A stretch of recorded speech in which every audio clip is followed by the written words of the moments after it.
為咗令同學認識有機耕種同埋學習種植香草，大埔教區公立學校寶湖道同埋救世軍長者服務中心合力建設咗一個有機香草園。而家就由教區保護樂得開心小記者江海燕報導。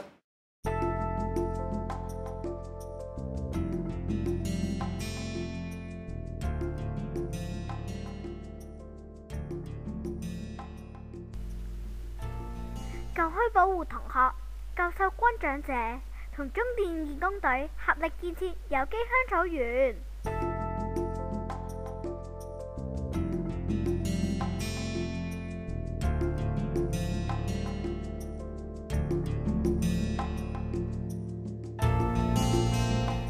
一磚一瓦都係大家合力搬運。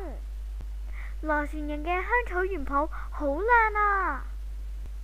要多啲水嘅香草就種喺下層，要少啲水嘅香草就種喺上層。呢個設計真係好有智慧。仲有馬蹄形設計，方便公公婆婆工作。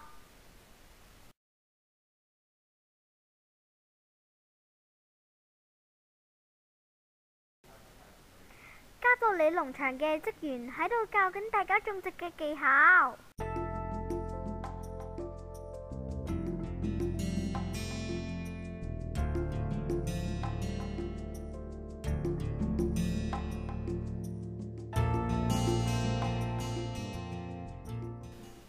哇，好多唔同品種嘅香草，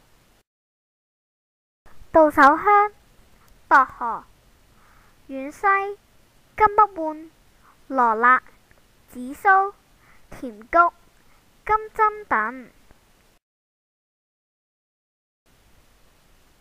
同學好俾心機去將香草種喺園圃入面。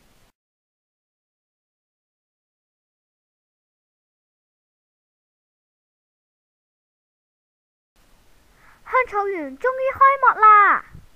大埔長者學院社區有機農友計劃正式開始，參與單位包括舊區寶湖學校、現代媽咪組、中電義工組、救世軍長者服務中心、大埔區家長聯會等。舊區寶湖同學表示，日後會努力照顧屬於大家嘅香草園。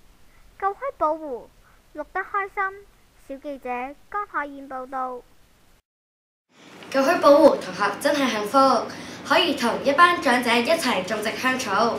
大家記住要珍惜地球所有嘅資源。多謝收睇舊區保護樂得開心校園頻道。大家記得要樂得開心，樂得窩心。